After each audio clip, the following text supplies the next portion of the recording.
Sisa badai di sepasang mata. Setiap kali aku menatap matanya, aku merasa melihat tanah-tanah kuburan tua, seperti melihat ladang-ladang yang terbakar dalam senja. Mengingatkanku pada pantai murung dengan onggokan kapal rusak dan lelah. Ada badai yang selesai bertiup di matanya, dan kemudian diam selamanya. Puing-puing dan segala yang bersepih adalah matanya yang sekarang. Mata seusai badai menerpa. Dan ternyata tidak sederhana bagiku. Setiap kali aku sendiri di malam hari, aku merasa sepasang matanya menyergap dan menikamku dari balik gelap sana. Aku seperti dihisap dan digulung ke dalam badai yang telah selesai bertiup di matanya. Aku tidak ingin tahu namanya. Aku tidak ingin tahu cerita tentangnya. Aku sungguh tidak ingin mendapat teror yang sudah merayap di tengkukku hanya lantaran sepasang matanya. Orang-orang di kampung ini pun sepertinya tidak memasukkan orang pemilik sepasang mata yang misterius itu dalam kehidupan mereka sehari-hari. Tidak ada yang bercerita tentangnya. Ia tidak ada pada setiap hajatan dan upacara kematian. Ia tidak ada di warung kopi dan pos ronda. Ia mungkin juga tidak tercatat sebagai warga kampung ini. Tidak recoki oleh kewajiban pembayaran berbagai pajak sekalipun ia tinggal di sebuah rumah dan punya 2 ekor sapi, dan aku sangat yakin dia tidak pernah ikut pemilu. Tapi bagaimana mungkin aku tidak memberikannya? Bukan karena aku sudah merasa terteror dengan sepasang matanya, tapi aku sekarang tinggal tepat di depan rumahnya. Aku datang kurang lebih 4 bulan yang lalu di kampung ini untuk keperluan penelitian. Dan oleh seorang kenalan kemudian aku mendapatkan sebuah rumah kecil yang bisa aku tepati dengan biaya yang sangat murah. Rumah kecil tempat di depan rumah sepasang mata yang penuh dengan teror itu. Pada malam ketiga kedatanganku, aku bertemu dengannya.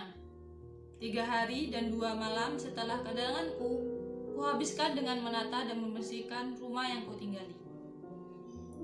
Malamnya tentu saja aku sangat lelah dan kupakai untuk istirahat. Baru pada malam ketiga, aku keluar untuk bersilaturahmi dengan tetangga kanan kiriku.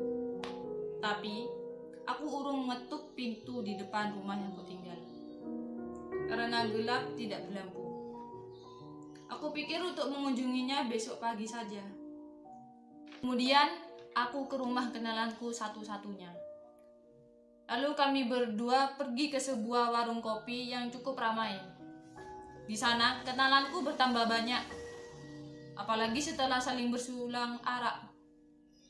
Saat aku pulang, dengan kepala begitu berat, aku melihatnya. Saat itu, ketika aku hendak membuka pintu rumahku, aku merasa ada yang mengawasiku. Lalu aku menoleh ke belakang. Namun tidak kudapati siapapun. Gelap ada di mana-mana. Hanya beberapa kelip lampu yang menerobos dari dinding kayu tetangga kiri kananku. Dan lampu redup yang menyala di pagar rumah yang kutinggali. Dan ketika aku hendak melangkah masuk, aku tetap merasa ada yang mengawasiku. Lalu kuputuskan untuk keluar lagi dan kuedarkan pandanganku, sekalipun segalanya tampak lamur karena bersoloki-soloki arak. Dan kudapati sepasang mata itu. Aku mendapatinya dari pendar lampu di dekat pagar rumahku. Awalnya aku tidak yakin bahwa itu sepasang mata. Tapi memang kutangkap bayangan-bayangan tubuh yang sedang berdiri di pintu rumahnya yang gelap. Dan kemudian baru kuyakini bahwa itu sepasang mata. Aku mencoba tersenyum dan menghampirinya, tapi entah kenapa langkah kakiku seperti tertahan. Sepasang mata orang itu seperti menjelma menjadi tembok kokoh yang menahanku untuk maju mendekatinya. Sepasang mata seperti bolang susu yang kotor karena debu, sepasang mata yang usai dari badai, sepasang mata yang melempar teror dengan cara asing dan semena-mena. Aku hanya bisa membalikkan tubuh, menutup pintu. Senyum yang kulemparkan bukan hanya sia-sia. Senyum yang kulemparkan balik dengan kekuatan ganda. melabrakku penuh beda rasa. Aku pikir aku bukan seorang penakut. Tapi begitu ku tutup pintu, menguncinya, aku berasa tatap mata orang itu masih terus lekat di tubuhku. Seperti mengintaiku dari balik dinding-dinding kayu, dari lubang ventilasi, bahkan ketika aku mencoba untuk tidur. Aku merasa sepasang matanya terus menyorotku dari segala benda yang menceritakan ruang-ruang gelapnya. Dari lubang kunci, dari sela-sela buku, dari atap dan di bawah dipan yang kutiduri. Aku baru saja tidur ketika hari mulai pagi. Dan semenjak itu, aku hanya bisa tidur ketika sudah ada sinar matahari. Aku sudah mencobanya dengan mengganti bolam di kamarku dengan yang lebih terang. Dan aku mencoba tidur dengan lampu yang menyala terang itu. Tapi sungguh sia-sia. Aku justru merasa seperti ada di sebuah akuarium. Dan sepasang mata itu terus melihatku dengan begitu leluasa. Di siang hari, aku merasa tak ada gangguan dengan sepasang mata itu. Siang hari ketika aku bangun dari tidur yang kumulai di pagi hari, aku bisa mendapati rumah di depan sebuah rumah yang biasa saja. Di sekelilingnya tumbuh beberapa pohon buah-buahan. Di sampingnya agak jarak aku melihat sebuah kandang dengan 2 ekor sapi. 2 maksudnya.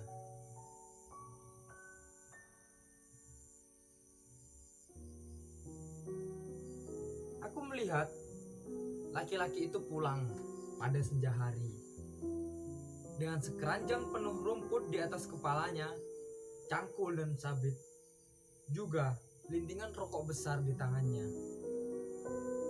Tapi sepasang mata yang penuh teror itu selalu tak bisa terlihat.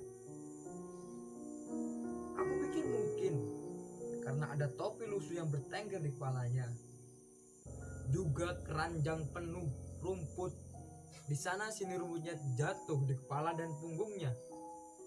Tapi kemudian aku benar-benar menyerah.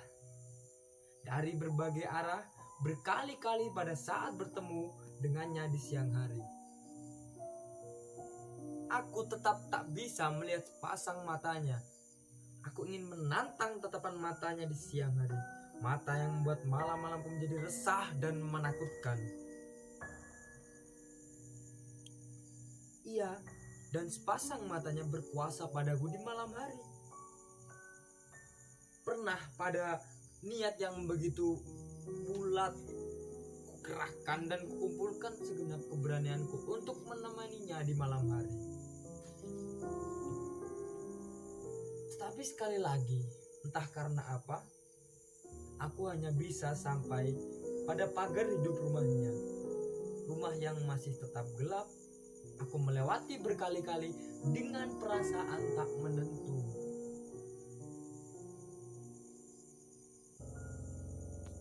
Akhirnya aku putuskan untuk menemui kenalan-kenalanku di warung kopi sambil minum arak, berusaha melupakan kebulatan tekadku yang tidak menghasilkan apa-apa dan peristiwa yang makin memojokkan datang di malam itu.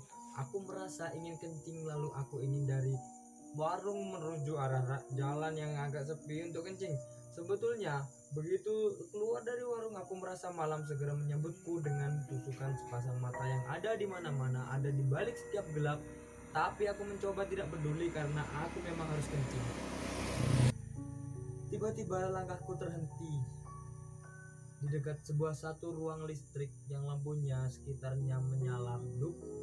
Aku melihat sosok Ibni, dan aku menatap matanya dengan cukup jelas saat itu.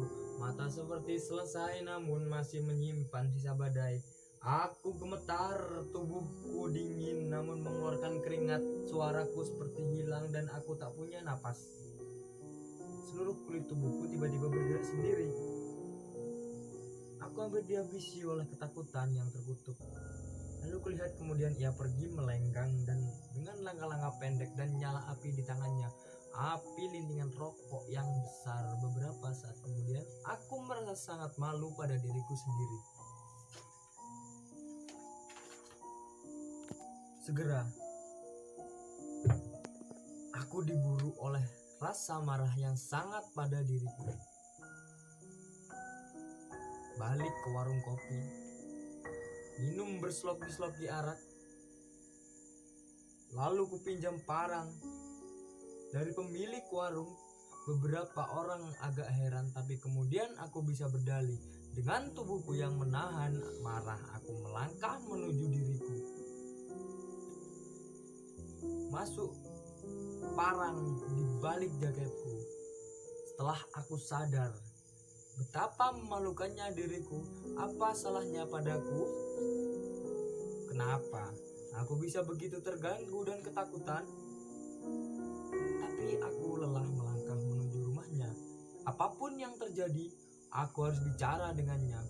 Paling tidak berkenalan. Dan aku ingin memastikan bahwa pasang mata itu sesungguhnya tidak penuh dengan teror. Tapi jika kemudian memang mara bahaya yang ditawarkan, aku meraba ganggang parang di balik jaketku. Seperti meraba kemungkinanku untuk mempertahankan diri.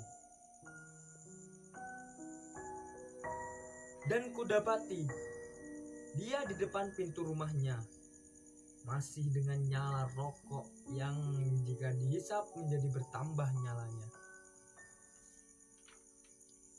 Sepasang matanya terlihat mengerikan, akan tetapi hanya bisa tertegun di pagar hidup rumahnya. Kami berdua hanya dibatasi dengan pagar hidup pohon beluntas tinggi perutku. Dan beberapa meter kemudian tubuhku bersandar pada salah satu sisi pintu yang terbuka, seperti menungguku. Aku habis kata dan keberanian. Aku tetap mendapati sepasang matanya sebagai teror menakutkan, sangat menakutkan.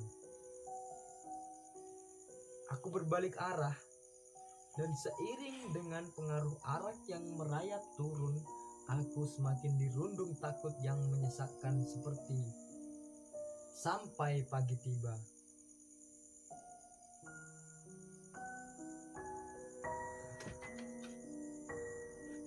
Sebulan sekali aku ke kota untuk berkonsultasi dengan peneliti seniorku.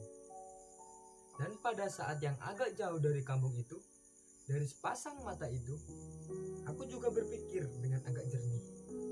Itu sepasang mata orang yang telah mati, mata yang keruh.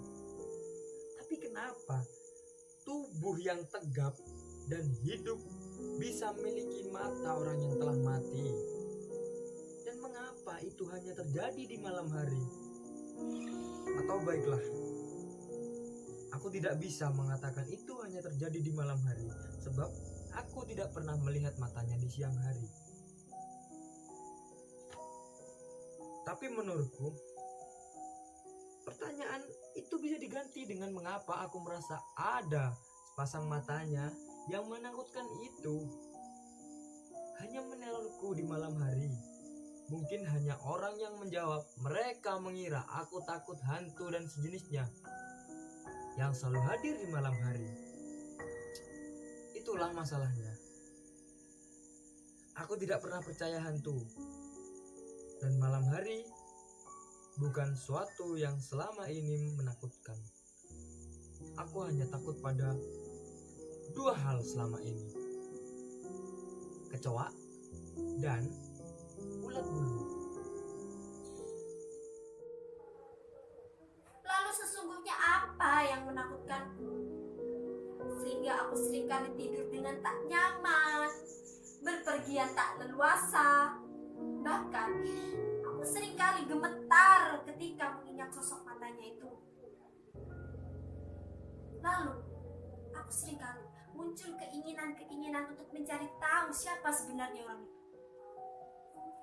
Tapi setiap kali aku pulang ke kampung halamanku, keinginan itu tiba-tiba lenyap. Bahkan aku tidak ingin mengerti, dan aku tak tahu apa-apa tentang orang tersebut. Tiba-tiba aku seperti berada pada seperti sebuah sebuah dimensi lain, di mana seseorang itu tak pernah benar-benar menerorku. Bahkan orang itu tak pernah hadir dalam setiap malamku. Di kampung itu tak pernah ada yang membicarakannya. Bahkan untuk menyebut namanya saja tak ada. Dan aku sudah merasa bahwa orang itu memang hanya muncul dalam mimpiku dan malam-malamku. Lalu aku mulai berpikir, aku tidak ingin menambah derajat ketakutanku. Biarlah dia hadir dengan sosok matanya yang mengerikan itu hanya dalam mimpi-mimpiku. Toh, tidak selamanya aku berada di sana. Tapi, pada saat aku jauh dari kampung halamanku, selalu saja aku dirundung tanya, dan begitu saja. Umur laki-laki itu kira-kira seperti umur pamanku, ya 5 tahun lebih muda dari ayahku. Tubuhnya gempal, kulitnya agak hitam kecoklatan. Setiap berjalan dia tak pernah menggunakan alas kaki. Selalu melangkah dengan langkah-langkah yang pendek tapi mantap. Tapi ketika aku sudah melihat sorot matanya,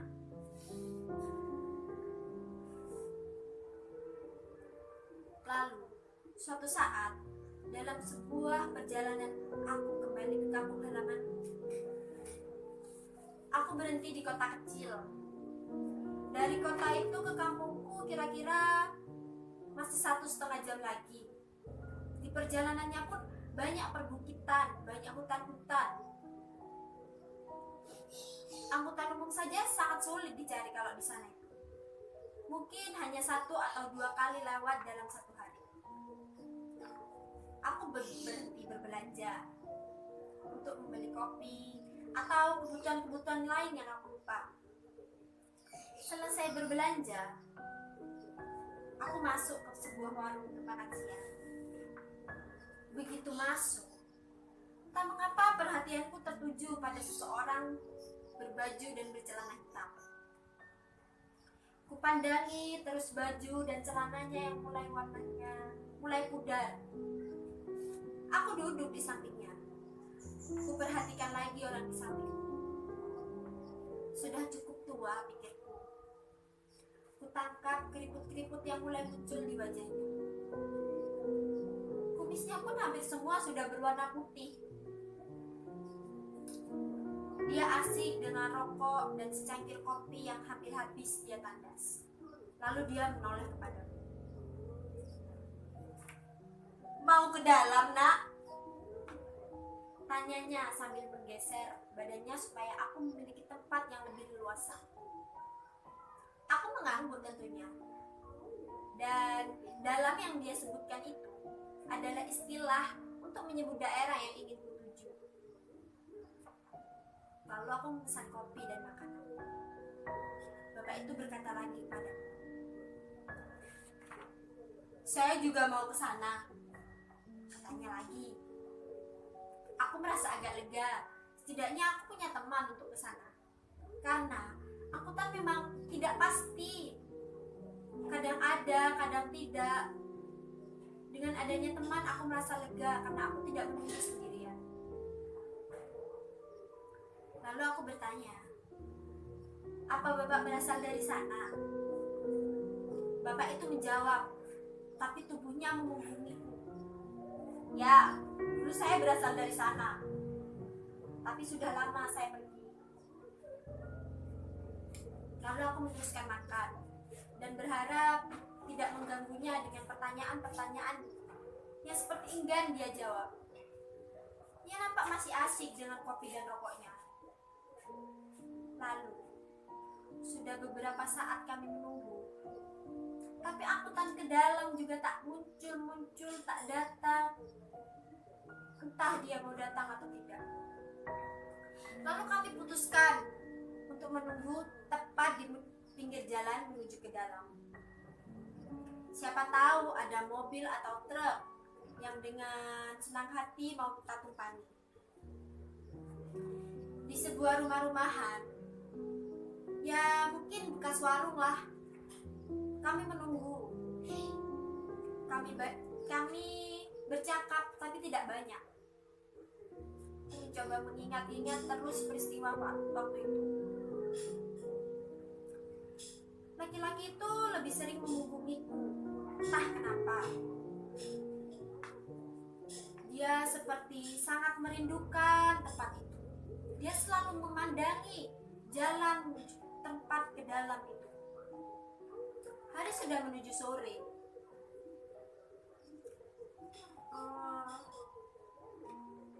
Lalu bapak itu berucap kembali. Tapi dia tetap menghubungiku, seperti bercerita tapi enggan. Waktu aku kecil, aku tinggal di sana. Begitu dia bilang padaku. Lalu aku bertanya, Bapak pernah tinggal di sana? Dia menjawab lagi, ya, hanya beberapa keluarga yang tinggal di sana. Kami hidup dari hutan. Lalu datanglah orang-orang yang katanya berpendidikan. Orang-orang itu membangun kompleks perumahan. Lalu satu persatu kemudian ada sekolahan, ada tempat ibadah, ada tanah lapang, dan dalam beberapa tahun kami tiba-tiba punya pasar, punya tempat ibadah. Orang-orang itu membawa apa-apa yang baru dan membawa pergi apa-apa yang telah lama. Kami kecewa, kami kehilangan apa yang telah kami junjung tinggi selama ini. Laki-laki itu membalikkan tubuhnya, dan kulihat wajah yang mengeruh, murung. Mau tidak mau kami masuk dalam kehidupan mereka. Anak-anak dari keluarga kami juga bersekolah. Hutan dan alam adalah uang. Listrik masuk. Tidak terlalu ada beda antara siang dan malam. Ikan-ikan di sungai pun menyusut. Binatang-binatang hutan menjadi langka. Hutan-hutan diatur dan dipetak-petak. Kami tidak bisa leluasa lagi keluar masuk hutan, mendapatkan apa yang kami butuhkan. Mereka menjaga hutan seperti menjaga barang perhiasan. Mereka membawa senapan yang siap ditembakkan lagi bagi penebangan-penebangan. Tetap saja ada kayu yang hilang, yang tidak mungkin kami lakukan. Orang-orang kekurangan uang yang melakukannya, dan mereka mendiamkannya. Bahkan ada yang diam-diam dari mereka sengaja melindungi dan membantu menjualnya. Ia berhenti sejenak, melinting rokok dalam ukuran besar, mengingatkanku pada orang bermata teror. Mereka bilang akan mengelola hutan dengan baik, tapi semua itu bohong. Diam-diam di antara mereka sendiri telah mencurinya. Mereka tidak benar-benar menjaga alam. Orang-orang yang dulu menggantungkan hidupnya dari hutan diajari bertani dengan sistem tumpang sari, tapi kebutuhan yang diajarkan mereka datang lebih cepat dan besar. Kami berubah dengan merasa semakin miskin. Tiba-tiba kami ingin punya televisi, ingin punya sepeda motor, dan hasil dari pertanian seperti itu tidak memungkinkan. Lalu di antara kami yang menebangnya, menjual dengan diam-diam ke orang-orang mereka. Tetapi juga mereka yang kaya, yang menebang yang kena resikonya, tapi mendapatkan hasil yang tidak seberapa. Jika ada pemeriksaan dari pusat, kami yang kena. Rumah-rumah kami digeledah. Atau saat kami menebang, mereka datang bersenjata menangkapi kami. Harus tetap ada yang dianggap pencuri, sekalipun hasil terbesarnya ada pada mereka sendiri. Orang tua itu membalikkan tubuhnya lagi, memandang dalam dari kejauhan. Senja mulai jatuh. Sekarang hutan itu habis. Terbukti mereka tidak bisa menjaganya, sebab mereka sendiri yang mencurinya. Memang ada beberapa di antara kami yang menebangnya. Itu karena kebutuhan yang mereka ajarkan. Anak-anak kami merengek minta sepeda motor dan mobil-mobilan. Perempuan-perempuan kami harus ikut arisan, rapat, ngajian. Semua itu artinya uang. Itu pun tidak seberapa yang kami dapatkan dibanding dengan mereka yang dapatkan.